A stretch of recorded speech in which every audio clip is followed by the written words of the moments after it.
we are going to focus on learning from the faith of Jesus Christ, the Son of Man. இயேசு கிறிஸ்துவை நம்ம கவனிக்கும்போது சும்மா அப்படி வேடிக்கை பார்க்கறதில்ல, நம்ம கவனிப்பது காரியங்களை கற்றுக்கொள்வதற்காக என்று பார்க்க ஆரம்பித்தோம். இன்றைக்கு இயேசுவின் விசுவாசத்திலிருந்து எதை கற்றுக்கொள்கிறோம் என்பதை குறித்து கொஞ்சம் ஆழமாக சிந்திக்க போகிறோம். மார்க் 11, 21வது வசனம், 22வது வசனம். பேதுரு நினைவு கூர்ந்து அவரை நோக்கி, ரபி, இதோ நீர் சபித்த அத்திமரம் பட்டு போயிற்று என்றான். இயேசு அவர்களை நோக்கி, தேவனிடத்தில் விசுவாசம் உள்ளவர்களாய் இருங்கள். இந்த மார்க் 11, 22 கொஞ்சம் அதிகமாய் கவனிக்க வேண்டிய ஒரு வசனம். ஆண்டவராகிய இயேசு கிறிஸ்து ஒரு விசேஷமான காரியத்தை செய்தார். நம்ம அற்புதம் என்று சொல்லலாம். பேதுருக்கே ஆச்சரியமா இருக்கு, சீஷர்களுக்கு ஆச்சரியமா இருக்கு. ஒரு நாளைக்கு முன்பாக அந்த பக்கம் போகும்போது இயேசு கிறிஸ்து அந்த மரத்தில் பழம் இருக்கான்னு பார்த்தாரு. அது சீசன் கூட கிடையாது, அதனால பழம் இல்லை. இருந்தாலும் கூட இயேசு கிறிஸ்து பார்க்கும்போது அங்கே பழம் இல்லாதனால, அத்திப்பழம் இல்லாதனால அத்தி மரத்தை அவர் சபித்தார். திரும்பி அடுத்த நாள் அந்த பக்கமே வரும்போது சபித்த அந்த அத்தி மரம் வேரிலேருந்து காஞ்சி போயிருக்கு. அதை பார்த்து அவனுக்கு ஆச்சரியம் ஆயிடுச்சு. மார்க் 11, 22 அதை அதிகமாக நான் பார்த்தேன். அது எப்படி என்ன நிறைய அதில் பலவிதமான இறையியல் காரியங்கள் இருக்குது. குறிப்பாக தேவனில் விசுவாசமாயிருங்கள் என்று சொல்கிற அந்த வார்த்தை இருக்கு பாருங்க. அதை தியாஸ், அந்த விசுவாசமாக இருக்கிறத குறித்து தியாஸ் என்று சொல்லியிருக்குது. தியாஸ்னா தேவனுடைய என்று அப்படிதான் அர்த்தம். அதாவது அதை ஒழுங்காக நம்ம அந்த வார்த்தையை கிரேக்க மொழியிலிருந்து மொழிபெயர்த்தால், தேவனுடைய விசுவாசம் உங்களுக்கு இருக்கட்டும். Not have faith in God, but have faith of God. தேவனின் விசுவாசம் உங்களுக்கு இருக்கட்டும். Or have God like faith. தேவனில் இருக்கிற மாதிரி அதே விசுவாசம் உங்களிடத்தில் இருக்கட்டும் சொல்லி, தேவனின் விசுவாசம் உள்ளவர்களாயிருங்கள். தேவனுக்குடைய தேவனிடத்தில் இல்லை, தேவனின் விசுவாசம். அப்படின்னா தேவனிடத்தில், இயேசு கிறிஸ்து இடத்துல ஒரு விசுவாசம் இருக்குது. அந்த விசுவாசம் உங்களுக்கு இருக்கட்டும்னு இயேசு கிறிஸ்து சொல்கிறதா அந்த இடத்துல இருக்குது. அவர் அதை சொல்லிட்டு நிறுத்தலை, அதை இன்னும் விளக்குறார். தேவனின் விசுவாசம் அல்லது இயேசுவின் விசுவாசம் இருந்தால் என்னன்னு பாருங்க. 23, 24 வாசிக்கலாம். எவனாகிலும் இந்த மலையை பார்த்து, நீ பெயர்ந்து சமுத்திரத்திலே தள்ளுண்டு போ என்று சொல்லி தான் சொன்னபடியே நடக்கும் என்று தன் இருதயத்தில் சந்தேகப்படாமல் விசுவாசித்தால் அவன் சொன்னபடியே ஆகும் என்று மெய்யாகவே உங்களுக்கு சொல்கிறேன். ஆதலால் நீங்கள் ஜெபம் பண்ணும்போது எவைகளை கேட்டுக்கொள்வீர்களோ அவைகளை பெற்றுக்கொள்வோம் என்று விசுவாசியுங்கள். அப்பொழுது அவைகள் உங்களுக்கு உண்டாகும் என்று சொல்கிறேன். ஆமென். ஆமென். இந்த வசனங்களை நம்ம அதிகமாக படிச்சிருக்கலாம். ஆனால் இங்கே சொல்லுகிற விசுவாசம் என்ற வார்த்தை, இந்த விசுவாசம் என்கிற ஐடியா, அவர் இயேசுக்கு நம்ம அதை சொல்லிட்டு எங்கே நம்ம சொன்னால் எங்கள் மலை சமுத்திரத்தில் போகுமான்னு சொல்லலாம். நீங்கள் ஜெபம் நம்ம பண்ணும்போது எதை கேட்டாலும் நடக்குன்றாரே, அது நமக்கு உண்டாகும்னு சொல்கிறாரே, அது ஆக்சுவலி நமக்கு நடக்குதா? இங்கே நிச்சயமாய் நான் இங்கே கேட்டேன், 100க்கு 100 நம்ம சொல்லுவோம், நம்ம ஜெபிக்கிறதெல்லாம் நடக்கிறதில்ல. அப்போ என்ன பிரச்சனை? இது என்ன இஷ்யூனா, நமக்கு இந்த அவர் இயேசு சொல்லுகிற விசுவாசம் என்பது அதனுடைய குணம், அது எப்படிப்பட்டது என்பதை குறித்த ஒரு ஐடியா இல்லை. இங்கே அதுக்கு தான் இந்த 22வது வசனத்தில் தேவனுடைய விசுவாசம் உங்களிடத்தில் இருந்தால், தேவனிடத்தில் விசுவாசமாயிருங்கள் இல்லை, தேவனுடைய விசுவாசம் கொண்டவர்களாயிருங்கள். இயேசு கிறிஸ்துவுக்கு இருந்த விசுவாசம் உங்களுக்கும் எனக்கும் இருக்கும் என்றால், நீ இந்த மலையை பார்த்து சமுத்திரத்தில் போனால் நடக்கும். கொஞ்சம் கூட சந்தேகப்படாமல் அதே விசுவாசத்தோடு நீ சொன்னால் நடக்கும். மெய்யாகவேன்னு சொல்கிறார். நீ என்ன ஜெபம் பண்ணாலும் எதையெல்லாம் நீ பெற்றுக்கொள்வோம் என்ற இயேசுவின் விசுவாசம் உன்னிடத்தில் இருந்தால் அது உனக்கு உண்டாகும் என்று சொல்லுகிறேன். இப்போ உங்களுக்கு புரியுதுன்னு நினைக்கிறேன். நம்முடைய வாழ்க்கையில் விசுவாசம் என்பதற்கு அளவுகள் உண்டு. ஆனால் இந்த இடத்துல அவர் சொல்லிக் கொடுப்பது இயேசுவிடத்திலிருந்த விசுவாசம். இதுதான் இந்த இடத்துல இயேசு கிறிஸ்து ஒரு காரியத்தை, இதை ஒரு டீச்சிங்காக இல்லை சொல்ல, நான் போதிக்கிறேன். ஆனால் முதல்ல இயேசு கிறிஸ்து ஒரு காரியத்தை செய்தார். He did an action, miracle. அவர் ஒரு அற்புதத்தை செய்தார். அந்த அற்புதத்தை குறித்து பேதுரு ஆச்சரியப்பட்ட போது அவன்கிட்ட பேசிக்கலி சொல்கிறாரு, நான் செஞ்சது எனக்கு இருந்த விசுவாசத்தில் செஞ்சேன். அதே விசுவாசம் உனக்கு இருந்தால் நீ இதையும் செய்யலாம், அதுக்கு மேலேயும் செய்யலாம். நீ என்ன ஜெபிக்கிறியோ மலையை நகர்த்தலாம். இதில் விதிவிலக்கே கிடையாது, இதுவா இதுவான்லாம் கிடையாது. What ever he says and whatever things you ask when you pray. அந்த அந்த வசனத்தை நல்லா பார்த்தீங்கன்னா, எவைகளை கேட்டுக்கொள்ளுகிறீர்களோ, எதையெல்லாம் நீங்கள் எதெல்லாம் ஜெபிக்கிறீங்களோ அவைகள் எல்லாம் உங்களுக்கு உண்டாகும். அதில் விதி விலக்கே கிடையாது. 100க்கு 90, 100க்கு 95, 100க்கு 80, 100க்கு 60 அப்படி இல்லை. 100க்கு 100 நீ சொல்லுவதெல்லாம் வாய்க்கும், நீ ஜெபிப்பதெல்லாம் நடக்கும். This is the faith of Christ. இது இயேசு கிறிஸ்துவின் விசுவாசம். பதில் கிடைக்காத ஜெபங்களை குறித்து இயேசு கிறிஸ்து போதித்ததே இல்லை. Jesus never preached about unanswered prayers. Why? ஏன்னா he never had unanswered prayers. அவர் பதில் பெறாத ஜெபம் என்று அவரிடத்துல அவர் வாழ்க்கையில் அனுபவம் இல்லை. அதுதான் அவருடைய விசுவாசம். அந்த விசுவாசத்தை இங்கே சொல்றார். என்னுடைய விசுவாசத்தோடு நீ ஜெபித்தால், நீ ஜெபிக்கும்போது சந்தேகப்படாமல் அந்த ஜெபத்தை என்னோட விசுவாசத்தை வைத்திருந்தா நீ ஜெபிக்கிறதெல்லாம் நடக்கும். இந்த தேவனுடைய விசுவாசம், இந்த காரியத்தை நாம் இன்றைக்கு இயேசு கிறிஸ்துவிலிருந்து கற்றுக்கொள்ள போகிறோம். இந்த விசுவாசம் இருக்கு பாருங்க, இயேசு கிறிஸ்துக்குள்ள இருந்த விசுவாசம், அதுவே நம்முடைய தரம், நம்முடைய இலக்கு, நாம் விரும்புகிற ஒரு லெவலாக இருக்கணும். அங்கே தான் இயேசு கிறிஸ்து நீங்களும் நானும் இருக்கணும்னு விரும்புகிறார். அந்த லெவலில் அது முடியாதது கிடையாது. ஆண்டவராக இயேசு கிறிஸ்து இங்கே சொல்லிக் கொடுக்கறத நல்லா வந்து யோசித்து பார்த்தீங்கன்னா, இந்த அளவுக்கு அவருடைய அளவுக்கு விசுவாசம் இருப்பது சாத்தியம் மாத்திரம் இல்லை, அவரை போல வாழ வேண்டும் என்றால் அது தேவையான ஒரு காரியம். It is that level of faith, Christ like faith is not only possible but it is also necessary to live like Christ. Amen. அதனால் இந்த நாளில் இயேசு கிறிஸ்துவை, மனுஷகுமாரனாகிய இயேசு கிறிஸ்துவை உற்று பார்ப்போம். அவருடைய விசுவாசத்தை குறிப்பாக பார்த்து அதிலிருந்து அவரிடத்திலிருந்து கற்றுக்கொள்வோம். இந்த காரியத்துக்குள்ளே உள்ளே போகிறதுக்கு முன்பாக இன்னொரு காரியம், இன்னொரு முக்கியமான பாயிண்ட்டை சொல்ல விரும்புகிறேன். நாம் இயேசு கிறிஸ்துவின் விசுவாசத்தை உற்று கவனிக்கும்போது நல்லா நீங்கள் தியானிச்சிங்கன்னா, அவர் தன்னுடைய விசுவாசத்தை தன்னுடைய சொந்த ஆதாயத்துக்காக உபயோகப்படுத்தினாரா அல்லது பிதாவின் சித்தத்துக்காக, பிதாவின் ராஜ்யத்தின் நோக்கத்துக்காக உபயோகப்படுத்தினாரா? என்ன நினைக்கிறீங்க? தனக்காக, தன் குடும்பத்துக்காக, வீடு கட்டுறதுக்காக, பொருளாதாரத்துக்காக, தங்களுடைய அம்மாவுக்கு உடம்பு சரியில்லை அதுக்காக ஜெபிக்க, இதுக்காக தன்னுடைய விசுவாசத்தை உபயோகப்படுத்தினாரா அல்லது ராஜ்யத்தின் காரியத்துக்காக உபயோகப்படுத்தினாரா? யாராவது ஒருத்தர் சொல்லுங்க.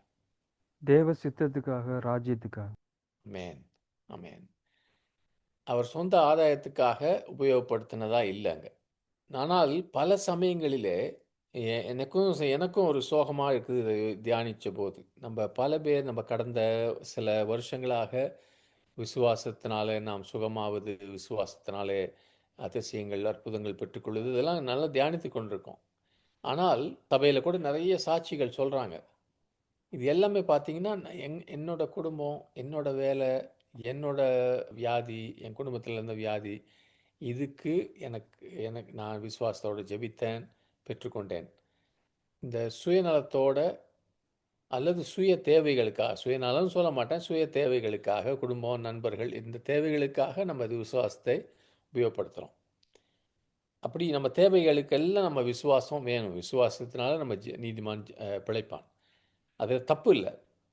ஆனால் நாம் இயேசு கிறிஸ்துவில் இருந்த விசுவாசத்தை தியானிக்கும்போது, அந்த லெவலுக்கு நம்ம வரணும்னு யோசிக்கும்போது, நல்லா ஞாபகம் வச்சுக்கோங்க, அவருடைய அந்த அருமையான அந்த விசுவாசம், ஆழமான அந்த விசுவாசம் மற்றவர்களுக்கு ஊழியம் செய்யவும், சாத்தானை தோற்கடிக்கவும் தான் மெயினாக உபயோகப்படுத்தினார். அவருக்கு தலையை சாய்த்து வைக்க கூட இடம் இல்லை, அதுக்காக அவர் ஜெபம் பண்ணதா தெரியல. புரியுதா? ஸோ நம்ம இந்த விசுவாசத்தை குறித்து, இயேசுவின் விசுவாசத்தை குறித்து தியானிக்கும் போது இந்த ஐடியா நமக்குள்ளே இருக்கணும். இது நம்மளுடைய ஊழியத்தை குறித்து, தேவனுடைய ராஜ்யத்தை குறித்து என்பதை குறித்து நம்ம ஞாபகம் வச்சுக்கோம். முதலாவதாக இயேசுவின் விசுவாசத்தை பார்க்கும்போது விசுவாசமும் அசாத்தியமும் என்று அந்த காரியத்தை நம்ம பார்க்க போகிறோம். உங்களுக்கு தெரியும், எபிரேயர் 11:6 போட்டிருக்கு, விசுவாசம் இல்லாமல் ஒரு காலம் தேவனை பிரியப்படுத்த முடியாது. Without faith it is impossible to please him. அந்த அளவுக்கு விசுவாசம் முக்கியம். ஆனால் அந்த வசனத்தை திருப்பி நீங்கள் படித்து பார்த்தீங்கன்னா, ஒரு காரியம் முடியாத காரியம், impossible, it is impossible to please him. நீங்களாக முயற்சி செய்து தீர்மானம் எடுத்து வேலை செஞ்சு பணத்தை கொடுத்து நீங்களும் நானும் தேவனை ஒரு காலம் பிரியப்படுத்த முடியாது. என்ன செஞ்சாலும் சரி, நீங்கள் தலையை வெட்டுறது கொடுத்தாலும் கூட. ஆனால் தேவனுக்கு பொறுத்த வரைக்கும் இந்த விசுவாசம் என்பது அவர் முடியாதது, நமக்கு முடியாதது என்று தெரிகிற இடத்துல தான் அங்கே வந்து முடியுது. நான் சொன்னபடி எந்த மனுஷனுக்கும் தேவனை பிரியப்படுத்துவது முடியாத காரியம். ஆனால் விசுவாசத்தினாலே அந்த முடியாதது முடிகிறதாய் ஆகிறது. அசாத்தியமான காரியம் சாத்தியமாகிறது. விசுவாசம் என்றாலே அசாத்தியமான காரியங்களை நாம் செய்வது, நமக்கு முடியாத காரியங்களை வேலை செய்வது. இதை கொஞ்சம் மனசில் வச்சுக்கோங்க. அதனால் நம்ம விசுவாசத்தில் செய்கிறோம் அப்படின்னா நம்மளா முயற்சி செய்து ஓடி இல்லை. ஆண்டவரே, இது ஒரு முடியாத காரியம் என்று அவருடைய பாதத்தில் விழுந்து முதல்ல சரணாகதி அடைகிறது தான். அப்போ தான் நம்ம விசுவாசம் ஆரம்பிக்குது. இயேசு கிறிஸ்து, அந்த வசனத்தை அதிகமாக பார்க்க போகிறோம் அப்போஸ்தலர்லேருந்து. அவர் சாத்தானால் அலக்கழிக்கப்பட்ட பாதிக்கப்பட்ட எல்லாரையும் சுகமாக்கினார். ஆனால் அவர் அற்புதம் செய்தது தேவகுமாரனாக இருந்ததுனால, விசேஷமான ஒரு வல்லமை இருந்துச்சு, விசேஷமானவராக இருந்ததுனால அற்புதம் செய்தார் என்று சொன்னாலும் கூட நம்ம எல்லாரும் அல்லேலூயா சொல்லுவோம். அப்படி தான் பைபிளில் போட்டிருக்குன்னு வச்சுங்க. அவர் தேவகுமாரன், தேவனுக்கு நிகரானவர், அதனால்தான் காற்றை அதட்டினார், அதனால்தான் அசுத்த ஆவிகளை ஓட்டினார்னா நம்ம ஓகேன்னு சொல்லுவோம். ஆமென். ஆனால் நீங்களும் நானும் இந்த சகோதரர்கள் கண்டுபிடித்த மாதிரி அவர் உலகத்தில் இருந்தபோது செய்த அற்புதங்கள் ஒரு மனுஷன் தன்னை தேவனுக்கு அர்ப்பணித்து செய்தது என்று நாம் கண்டுபிடிக்கும் போது, இதை தான் நம்ம சுவிசேஷத்தில் கண்டுபிடிக்கிறோம். அப்போ நீங்களும் நானும் அவரை போல் ஒரு மனுஷர்கள், நாம் இருக்கிற இடத்துல இருக்கிறத திருப்தியாக இருக்க முடியாது. நமக்கு இயேசு கிறிஸ்து வைத்து போன உதாரணத்தை நான் பின்பற்ற வேண்டும். அந்த உதாரணம் என்னை அழைக்கிறது, அந்த உதாரணம் என்னை ஊக்குவிக்கிறது, என்னை தூண்டி விடுகிறது, எனக்கு சவால் கொடுக்கிறது. இயேசு கிறிஸ்துவின் உதாரணம். ஆமென். அவர் எப்படி அந்த அற்புத ஊழியத்துக்குள்ளே, அற்புத வாழ்க்கைக்குள்ளே நுழைந்தார் என்பது நீங்களும் நானும் பின்பற்ற வேண்டிய ஒரு உதாரணமாக இருக்குது. அவர் இயேசு கிறிஸ்து ஒரு மனுஷ ரூபம் எடுத்து வந்தபோது கூட அசாத்தியமான காரியங்களை செய்தார். எப்படி செய்தார்? அப்போஸ்தலர்ல நம்ம பார்க்கிறோம், 10:38 நினைக்கிறேன். அவர் பரிசுத்த ஆவியினாலும் அக்கினியினாலும் அபிஷேகம் பண்ணப்பட்டிருந்தனால ஆவியானவர் என்ன செஞ்சார்? அவருக்கு யோவான் 16 வாசிக்கிறோம், ஆவியானவர் இயேசு கிறிஸ்துவுக்கு பிதா என்ன செய்கிறார் பரலோகத்தில்னு காமிச்சாரு. அதை இவர் செஞ்சார். யோவானில் சொல்கிறார் அந்த 16, நான் பிதா என்ன செய்கிறாரோ அதை தான் நான் பார்த்துட்டு செய்கிறேன், அவர் என்ன பேசுகிறாரோ அதை தான் நான் பேசுகிறேன். ஆமென். அவர் என் பிதா என்ன செய்கிறார் என்பதை நான் பார்க்கிறேனோ அதை செய்கிறேன், அவர் பேசுகிறதை நான் பேசுகிறேன். இதுதான் திருப்பி திருப்பி சொல்கிறார்.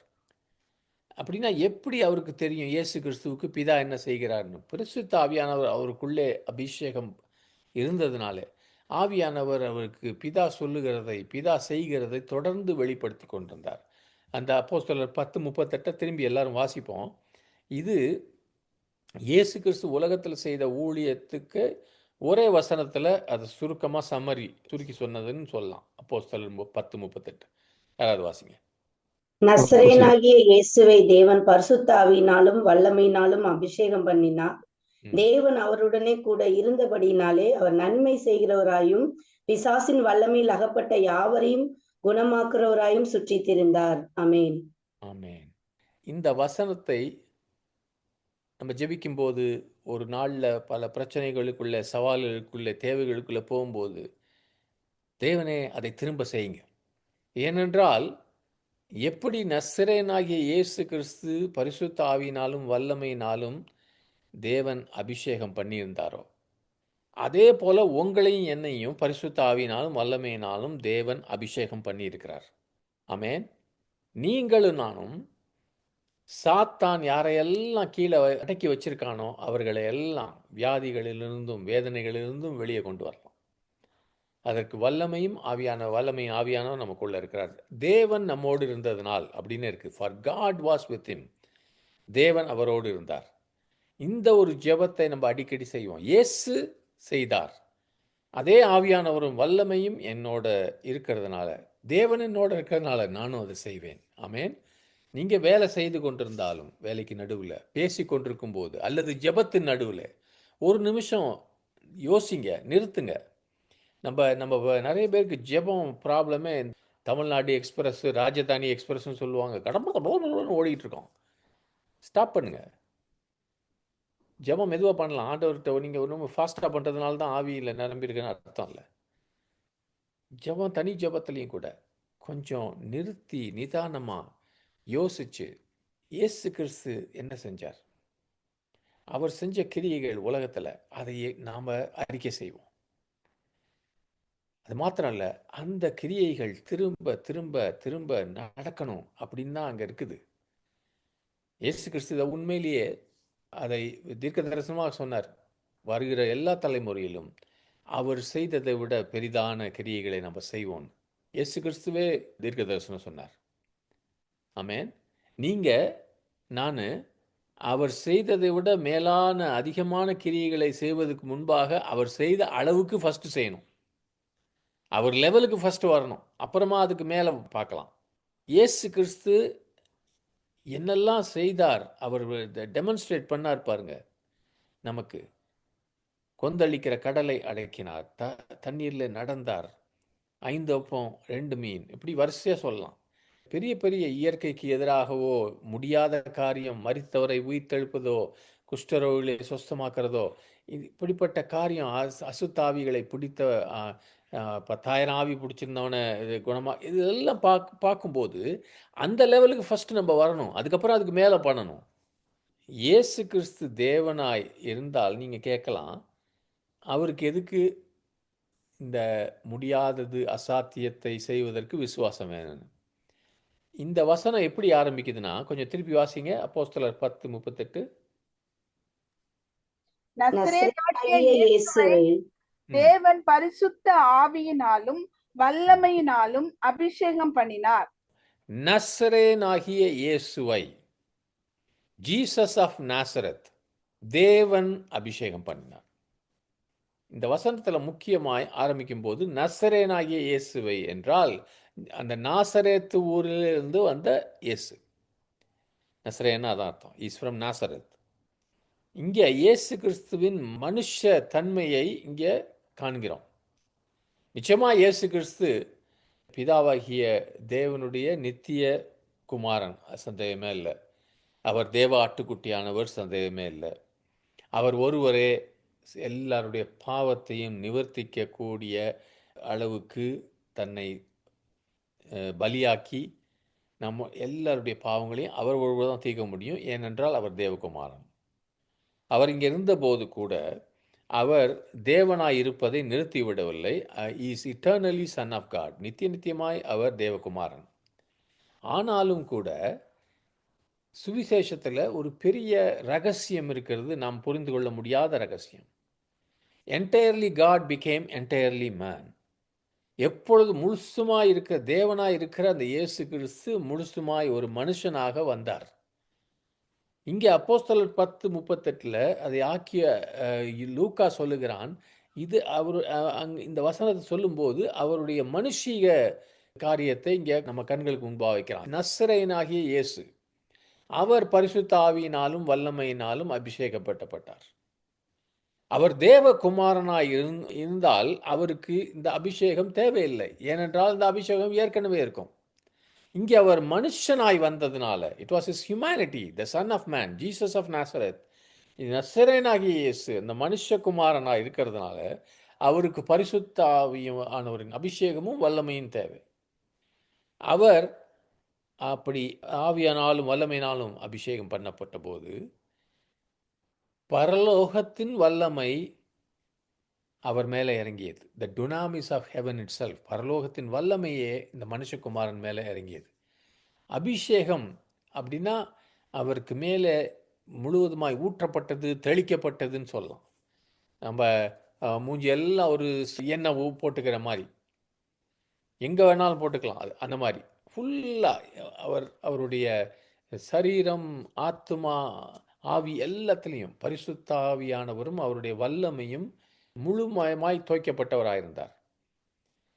அவர் உட்கார்ந்தாலும் எழுந்திருந்தாலும் பேசினாலும் நடந்தாலும் அங்கே பரிசுத்த ஆவியானவருடைய தேவ ஆவியானவருடைய பிரசன்னம் அங்கே இருந்துச்சு.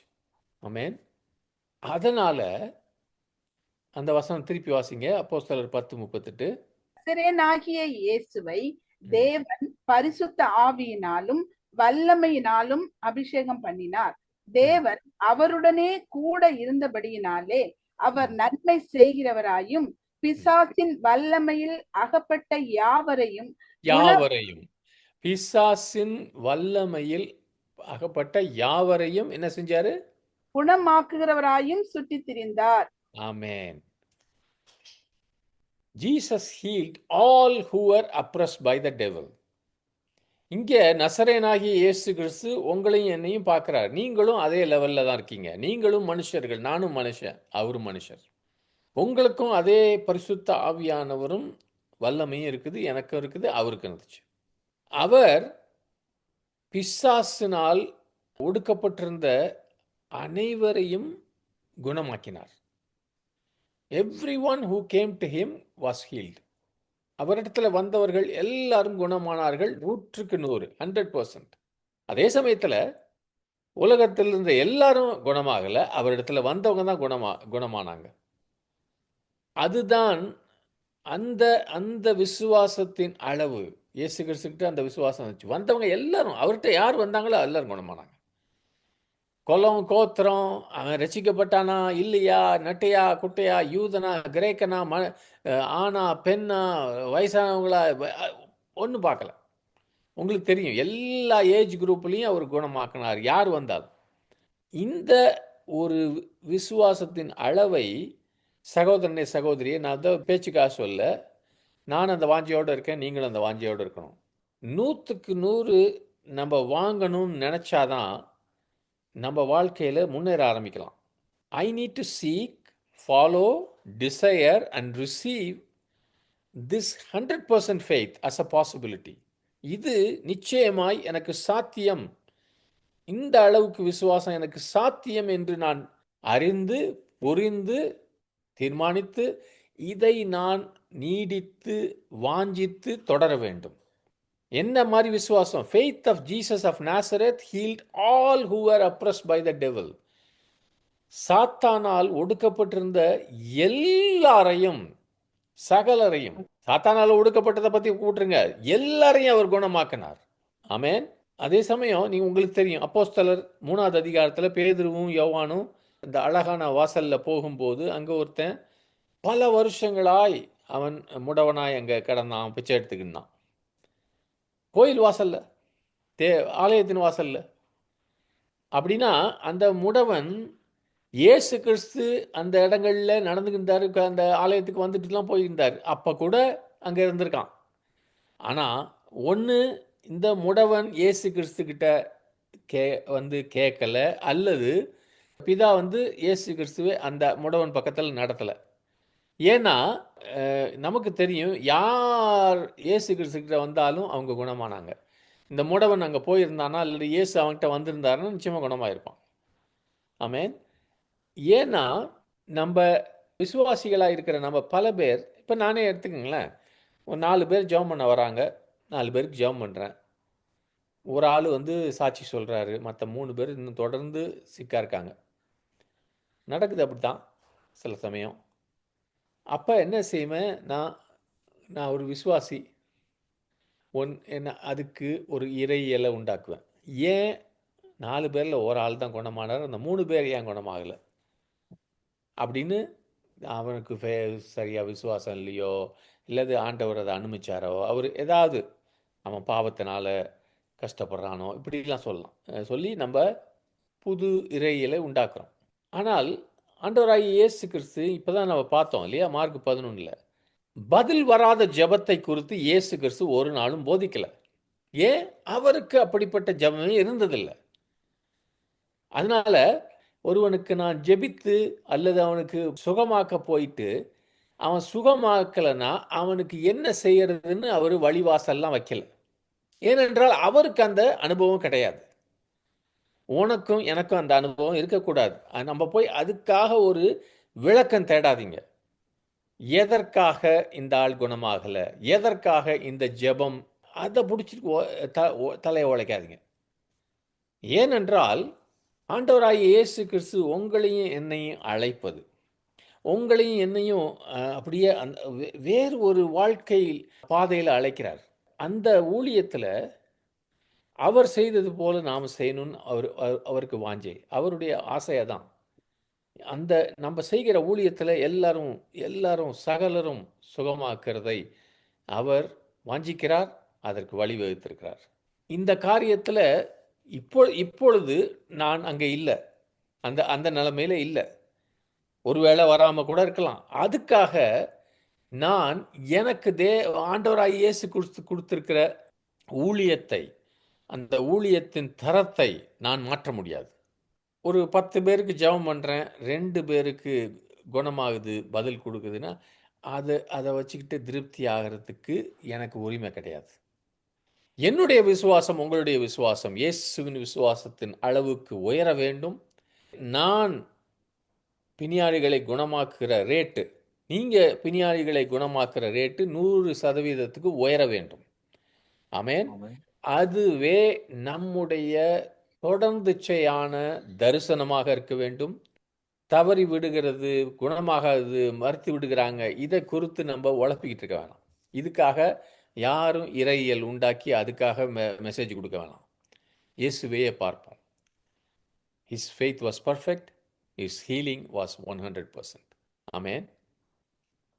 அந்த இயேசுவுக்குள்ள இருந்த விசுவாசம் உங்களுக்கும் எனக்கும் வரும்போது நம்ம வசதியாக உட்கார்ந்துருக்கோம் பாருங்க, அந்த வசதியான இடத்திலிருந்து நம்மை வெளியே அழைக்கிறது.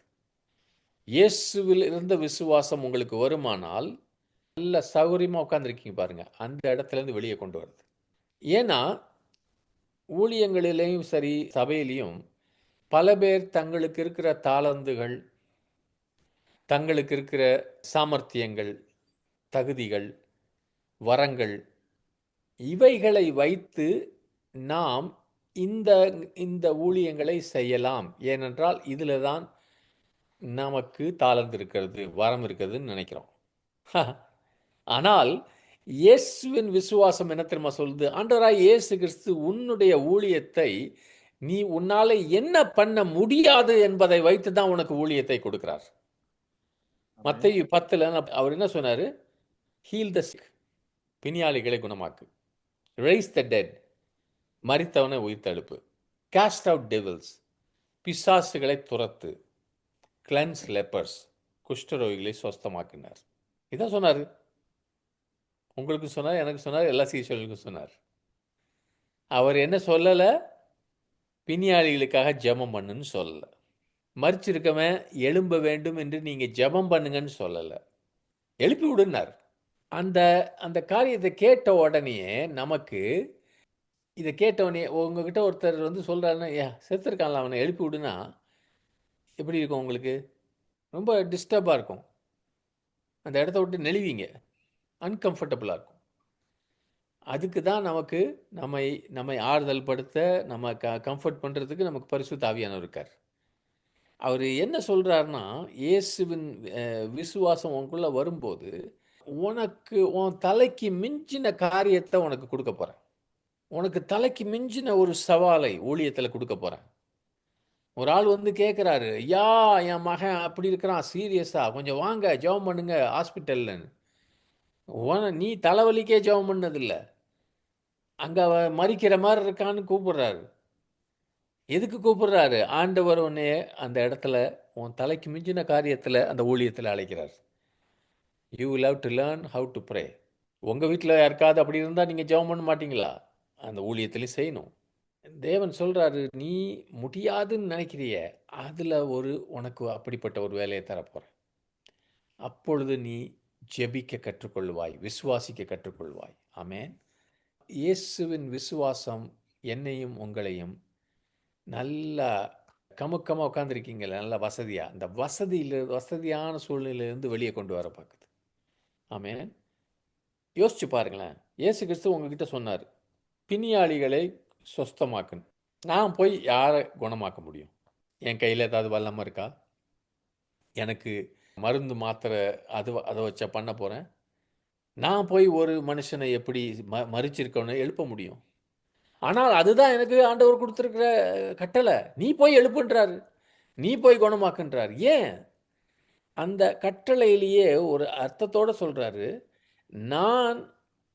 நீங்கள் தேவனோடு ஒரு நெருங்கிய உறவில் இருந்தால் தான் இந்த காரியங்களில் நம்ம வெற்றி பெற முடியும், இந்த காரியங்களை செய்ய முடியும். இதை தான் இயேசு கிறிஸ்து உலகத்தில் செய்தார், நமக்கு முன்மாதிரியாக வைத்தார். உலகத்தில் அவர் இருந்தபோது அவருக்கும் பிதாவுக்கும் இருந்த உறவு தான் இயேசுவின் விசுவாசம். அந்யோன்ய ஐக்கியம், நெருங்கிய உறவு. விசுவாசம்னா ஏதோன்னு நினைக்கிறோம். அவர் பிதாவோடு தொடர்ந்து உறவாடி கொண்டிருந்தார். பிதா செய்வதை பார்த்தார், ஆவியானவருடைய ஒத்தாசையோடு. பிதா பேசுவதை தொடர்ந்து கேட்டார். அவர் இரவெல்லாம் ஜெபித்தது ஏன்னா அந்த உறவு இன்னும் நெருங்க வேண்டும். மனுஷகுமாரனாய் இருந்தவர் பிதாவாகிய தேவனோடு நெருங்கி நெருங்கி நெருங்கி ஜெயித்ததுனால விசேஷமான விசுவாசம் அவருக்குள்ளே இருந்தது. ஆமென். For God was with him. அந்த அப்போஸ்தலர் 10:38 இருக்கு, தேவன் அவரோடு இருந்ததினால். உங்களை பற்றி பரலோகத்தில் இப்படி யாராவது சொல்லுவாங்களா? தேவன் கிராண்டிசனோடு எப்பொழுதும் இருந்தார், தேவன் மணிமாறனோடு எப்பொழுதும் இருந்தார். அப்படி சொன்னால் அவர் என்னோடு பிரசன்னமாயிருக்கிறார் எப்பொழுதும் என்று சொன்னால் உடனேயே அந்த இடத்துல அசாத்தியமான வேலைகள் நமக்கு வைக்கப்பட்டிருக்கிறது. God's presence comes with impossible assignments. ஏன்னா அந்த வசனம் அப்படி சொல்லுது. அப்போஸ்தலர் 10:38, நசரேனாகிய இயேசுவை தேவன் பரிசுத்த ஆவியினாலும் வல்லமையினாலும் அபிஷேகம் பண்ணினார். தேவன் அவருடனே கூட இருந்தபடியினாலே அவர் நன்மை செய்கிறவராயும் பிசாசின் வல்லமையில் அகப்பட்ட யாவரையும் குணமாக்குறவராயும் சுற்றி திரிந்தார். தேவன் அவரோடு இருந்தபடியினாலே. இங்க இயேசு கிறிஸ்து அவரே தேவனுக்கு நிகரானவர், அதெல்லாம் நமக்கு தெரியும். ஆனால் ஒரு மனுஷனுக்குரிய எல்லா விதமான குறைகளோடு, லிமிட்டோடு, வரம்புகளோடு அவர் வாழும்படியாக இந்த உலகத்துக்கு வந்தார். ஏனென்றால் அவர் மனுஷகுமாரனாக நமக்கு ஒரு முன் உதாரணம் வைப்பதற்காக வந்தார். இயேசு கிறிஸ்துவுக்கு தலைக்கு பின்னால கண் இல்லை. ஒரு ஸ்திரீ அவரை தொட்டபோது அவருக்கு தெரியல யார் தொட்டதுன்னு. அவருக்குலேருந்து வல்லமை போனது தெரியுது, யார் தொட்டான்னு கேட்டார். அப்படின்னு என்ன அர்த்தம்னா, நம்மை போலவே அவர் ஒரு பாடுள்ள மனுஷனாக இருந்தார். ஆனால் இங்கே தேவன் அவரோடு இருந்தார்னா அதே வசனம், அதே பிரசனம் உங்களை குறித்தும் என்னை குறித்தும் சொல்ல முடியும். மணிமாறனோட தேவன் இருந்தார், ஆதலால் அவர் நன்மை செய்கிறவராக மணிமாறன் சுற்றி திரிந்து பிசாசின் ராஜ்யத்துக்குள்ளே அடக்கப்பட்டிருந்த எல்லாரையும் குணமாக்கினார் என்று மணிமாறனை குறித்து சொல்ல முடியும். தேவன் அவரோடு இருக்கிறார். ஆமென். அவர் தேவகுமாரனாக இங்கே தானாக உலகத்தில் அவராக தேவனாக இருந்திருந்தால் இந்த வசனம் இந்த காரியம் சொல்ல முடியாது. For God was with him, தேவன் அவரோடு இருந்ததுனாலும் சொல்ல முடியாது. நீங்கள் போய் பார்த்தீங்கன்னா வேதத்தில் எங்கெல்லாம் நான் உன்னோட நிச்சயமாக இருப்பேன் என்று தேவன் உங்களுக்கு ஒரு வாக்குத்தத்தம் கொடுக்கறத நீங்கள் பார்த்தீங்கன்னா பைபிளில், அங்கே பார்க்குற எல்லா இடத்துலையும் அதுக்கு முன்னாலோ பின்னாலோ உடனே முன்னாடி உடனே பின்னாடி பார்த்தீங்கன்னா ஜனங்க கிட்ட ஒரு அசாத்தியமான ஒரு வேலையை தேவன் கொடுத்துருப்பார். அப்படின்னா என்ன அர்த்தம்னா, தேவனுடைய பிரசனம் உங்களுக்கு இறங்குச்சுன்னா அங்கே அசாத்தியமான ஒரு வேலையும் வருகிறது. மோசேயை இஸ்ரவேல் ஜனத்தை எகிப்திலிருந்து வெளியே கொண்டு வரும்படியாக சொன்னார். இவன் எங்கேயோ போய் ஓடிக்கின்னான், கல்லி வழியாக வெளியே ஓடிக்கின்னான். 80 வயசு ஆயிடுச்சு. நினைக்க கூட முடியாத காரியம். அந்த இடத்துல தேவன் சொன்னார், நான் உன்னோட இருப்பேன். கிதியோன்ட்ட அப்படி தான் சொன்னார். ஆயிரக்கணக்கான ஒரு சேனைக்கு முன்பாக ஒரு 300 பேர், ஒன்றும் கையில் ஒன்றும் கிடையாது, கோலும் தண்ணியும் வச்சுக்கிட்டு இருந்தாங்க. அவங்கக்கிட்ட அவங்கள கூப்பிட்டு போனார். ஆனால் தேவன் சொன்னார், உன்னோட இருப்பேன்னு சொல்லி. இயேசு கிறிஸ்து கூட உங்களுக்கும் எனக்கும் அவருடைய சீஷர்களாகிய நமக்கு சொன்னார், உலகம் எங்கும் போய் சுவிசேஷம் சொல்லு, இதெல்லாம் செய்யின்னு சொன்னார். மத்தேயில அந்த கிரேட் கமிஷன் சொல்லிட்டு, I will be with you, உன்னோடு நான் இறுதி வரை இருப்பேன். ஏனென்றால் தேவன் நமக்கு அசாத்தியமான காரியங்களை கொடுக்கும்போது அவர் நம்மோடு இருக்க வேண்டும். அவர் நம் மூலமாக அவர் தான் செய்ய போறார். இதுதான் நீங்களும் நானும் இன்றைக்கு இயேசுவின் விசுவாசத்தை குறித்து புரிந்து கொள்ள வேண்டும். எனக்குள்ளே என் மூலமாக தேவன் கிரியைகளை செய்ய போகிறார். என்னால் நினைச்சு கூட பார்க்க முடியாத, கனவுல கூட நினைக்க முடியாத காரியங்களை தான் செய்வார். அதுதான் எனக்கு இருக்கிற விசுவாசம், இயேசுவின் விசுவாசம். ஆமென், ஹல்லேலூயா. பிரதர் பாருங்க, நான் வேலைக்கு போகிறேன், சம்பாதிக்கிறேன், விசுவாசத்தினால நான் சம்பாதிச்சிட்டேன்னு சில பேர் சொல்கிறீங்க. உங்களோட எவ்வளோ அவிசுவாசி வேலை செய்கிறான், அவனும் தான் சம்பாதிச்சுக்கிட்டு இருக்கான். அது முடியாத காரியமா? இல்லை. அங்கே விசுவாசம் இல்லை, கிருபை சொல்லலாம். ஆனால் விசுவாசம் பெரிய காரியம் இல்லைங்க. ஆனால் ஒரு நாள் எந்திரிச்சு நடக்க முடியாமல் கால் உடஞ்சி ஒருத்தன் இருக்கான். நீங்கள் போய் ஜெபம் பண்ணுறீங்க, அவன் எந்திரிக்கிறான். உங்களோட இருக்க அவிசுவாசியால் செய்ய முடியாது. முடியாததை செய்வதற்கு தேவனுடைய பிரசனத்தின் மூலம், தேவனுடைய வல்லமையின் மூலம், ஆவியானவர் மூலம் முடியாததை, உங்களாலே முடியாததை, யாராலையும் முடியாததை செய்வதுதான் இயேசுவின் விசுவாசம். அதுதான் உங்களுக்கு எனக்கு வேணும். ஆமென். ஒரு ப்ரமோஷன் வாங்கிறதுக்கு விசுவாசம் நிறைய பேர் ஜெபம் பண்ணிட்டு இருக்கீங்க. விசுவாசம் இல்லாமே ப்ரமோஷன் வாங்கலாம். இந்த மாதிரி விசுவாசத்தை வீணாக விரயம் பண்ணாதீங்க. விசுவாசம் என்பது faith is for the impossible things. ஆமென். இந்த விசுவாசம், இயேசுவின் விசுவாசம் என்பது 3 விதமான இரட்சிப்புக்காக, 3 விதமான விடுதலைக்காக நமக்கு கொடுக்கப்படுகிறது.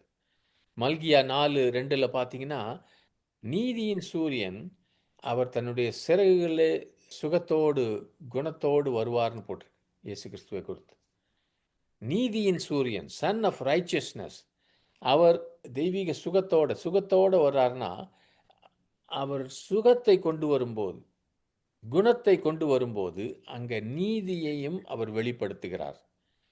ஆமென். இயேசு கிறிஸ்துவின் விசுவாசத்தில் நீங்கள் நல்ல சுவிசேஷத்தை பார்த்தீங்கன்னா, தெய்வீக சுகம் இருந்துச்சு, பாவ மன்னிப்பு இருந்துச்சு, பிசாசுகள் இருந்து விடுதலை இருந்துச்சு. It's a package, one package. Forgiveness, deliverance and healing, one package. பாவ மன்னிப்பு, பிசாசிலிருந்து விடுதலை, வியாதிகளிலிருந்து சுகம். ஆமென். ஏனென்றால் என் சரீரத்தில் வியாதி என்பது என் ஆத்மாவில் இருக்கிற பாவம் போல.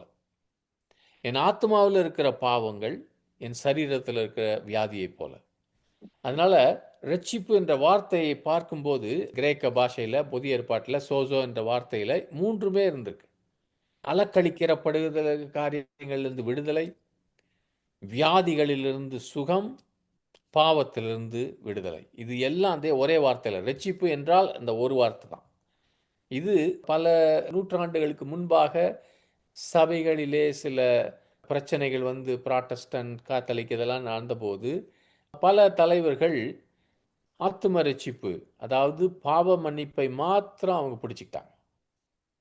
ஆனால் இயேசு கிறிஸ்து அப்படி பண்ணவே இல்லை.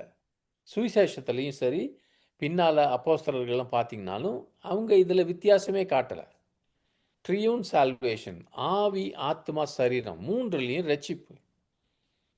இந்த சுவிசேஷம் நற்செய்தி, ரட்சிப்பின் நற்செய்தியில் இதை 3ஐயும் பிரிக்கிறதாவே இல்லை பைபிளில்.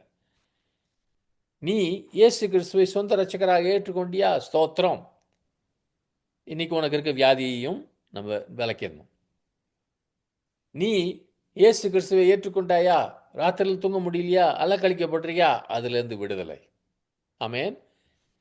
சகோதரனே சகோதரியே, நான் ரட்சிக்கப்பட்டு 50 வருஷத்துக்கு முன்னாடி நான் ரட்சிக்கப்பட்டப்ப இப்படி தான் நாங்கள் ரட்சிக்கப்பட்டோம். சகலமும் விடுதலை. பெரிய பெரிய விதத்தில் வியாதிகள்லேருந்து விடுதலை பெற்றோம், குழப்பத்திலேருந்து விடுதலை பெற்றோம், ஆத்மா ரட்சிப்பும் பெற்றோம். இப்படி தான் இருக்கணும். இதுதான் ஒன்று ஒன்றா வரணும் இல்லை, ஒரே பேக்கேஜ். ஆமென். இதை நம்ம தலையை உடச்சிட்டு இருக்கக்கூடாது. இயேசு கிறிஸ்து கிட்ட இருக்கிற அதே விசுவாசம் உங்களுக்கு எனக்கு இருக்கும். என்ன விஷயம்னா, ஏசாயா 53 உங்களுக்கு தெரியும். இயேசு கிறிஸ்து நம்முடைய துக்கங்களை சுமந்தார், வியாதிகளை சுமந்தார், பாவங்களை சுமந்தார். ஆமென். ஹல்லேலூயா.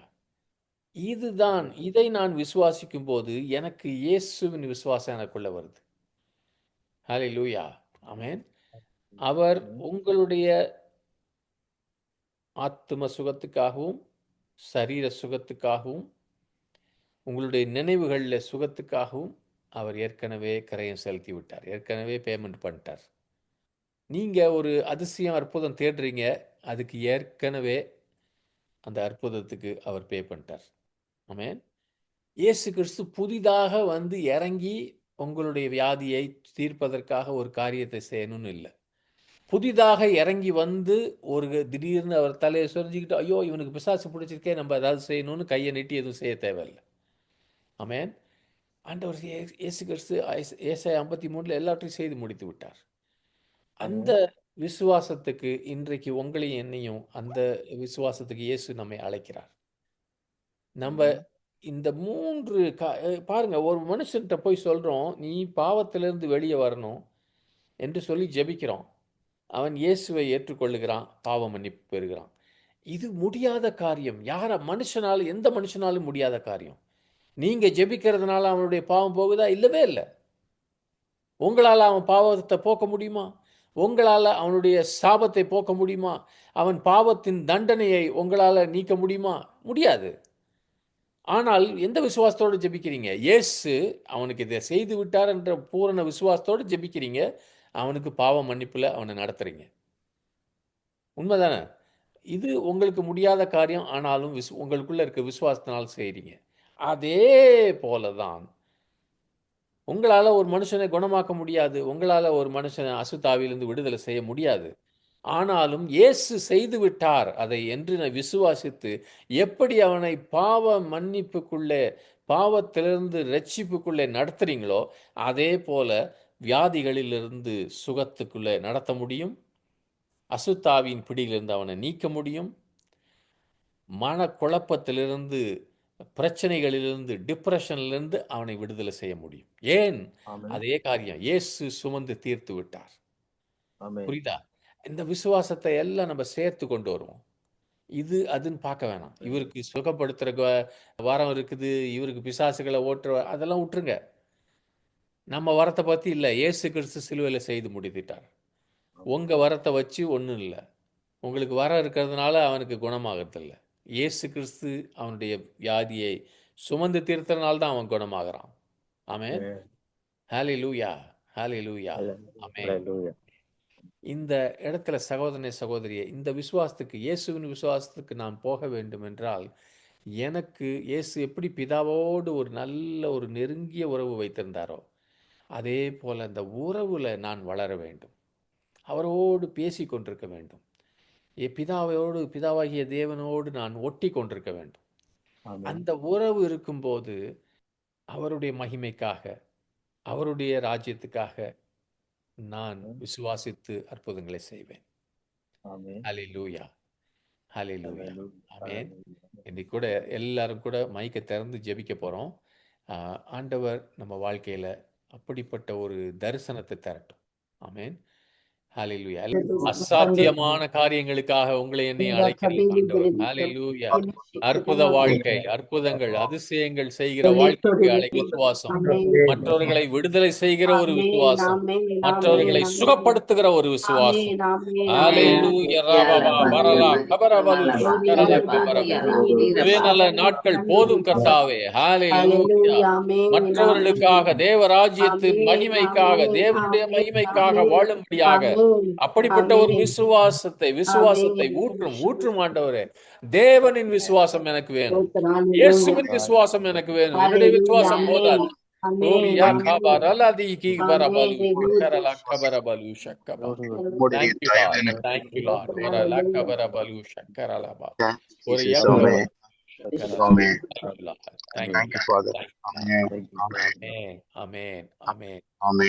நாங்கள் எல்லாரும் இதை வாஞ்சிக்கிறோம். இப்படிப்பட்ட ஒரு அசாத்தியமான காரியங்களை செய்கிற விசுவாசத்தை வாஞ்சிக்கிறோம், நாடுகிறோம். அது எங்களுக்கு கொடுக்கப்பட்டிருக்கிறது என்று நாங்கள் நம்புகிறோம். தேவனின் விசுவாசத்தை கொண்டவர்களாயிருங்கள். Have faith of God.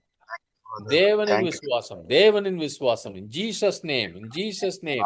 Faith of Jesus, faith of Jesus, faith of Jesus. இயேசுவின் விசுவாசம், இயேசுவின் விசுவாசம். ஹalleluya. ஆமென். மலைகளை போய் சமுத்திரத்திலே தள்ளுகிற விசுவாசம். ஹalleluya. ஜெபிக்கும் போது எல்லா ஜெபங்களும் ஏறெடுக்கப்பட்டு பதிலளிக்கப்படுகிறது. எவைகளை பேசுகிறனோ சொல்லுவதெல்லாம் நடக்கிறது. நான் ஜெபிப்பதெல்லாம் பதிலளிக்கப்படுகிறது. 100% லார்ட், 100%, 100%. ஹalleluya. 100% இதை நான் வாஞ்சிக்கிறேன் ஆண்டவரே. ஹalleluya. ராபா கபரல கபரபலு ஷக்கரல கபரபா. ஆமென். நான் விழுந்ததையும் தோல்வி அடைந்ததையும் நான் பார்ப்பதில்லை. ஹalleluya. பின்னானவைகளை மறந்து முன்னானவைகளை நான் நாடுகிறேன். எனக்கு முன்னாயிருக்கிறது 100% ஜெயம் கொண்ட இயேசு கிறிஸ்து. அவரையே நோக்கி நான் பார்க்கிறேன். என் விசுவாசம் அவர் மேலே இருக்கட்டும். அவருடைய விசுவாசம் எனக்கு வரட்டும். ஹalleluya, ஹalleluya. ஆமென், ஆமென், ஆமென். ஹalleluya. ஆண்டவரே, இங்க இருக்கிற ஒவ்வொருவரையும் அப்படிப்பட்ட விசுவாசத்தினாலே நீங்க ஆசீர்வதியும். நாங்கள் யாருக்காவது ஜெபிக்கும் போது அவர்கள் குணமாகாவிட்டால், மனம் சோர்ந்து அல்லது யார் மேலேயாவது பழி போடாமல், என் மேல பழி போடாமல், ஆண்டவரே திரும்ப அந்த விசுவாசத்தை நான் நாடுவேன். திரும்ப இயேசுவின் விசுவாசத்தை நாடுவேன். ஹalleluya, ஹalleluya. நீங்க சொன்னீங்க, அதை நம்புறேன். நான் செய்தவைகளை அவன் செய்வான், இவைகளை விட மேலானவைகளை, அதிகமானவைகளை செய்வான். Thank you lord, thank you lord, thank you lord. ஆமென், ஆமென். இந்த புது வருஷத்துல கூட அப்படிப்பட்ட ஆவியானவருடைய வல்லமை, அதே ஆவியானவரை நாங்க பெற்றிருக்கிறோம், அதே அபிஷேகத்தை பெற்றிருக்கிறோம், அதே வல்லமையை பெற்றிருக்கிறோம், அதே ரிசல்ட்ஸ், அதே காரியங்கள் எங்களுக்கும் நடக்கும். Yes, yes Lord, yes. விசுவாசிக்கிறோம். ஆமென். விசுவாசித்தால் நீ தேவனுடைய மகிமையை காண்பாய். இயேசுவின் நாமத்தில் ஜெபிக்கிறோம் பிதாவே.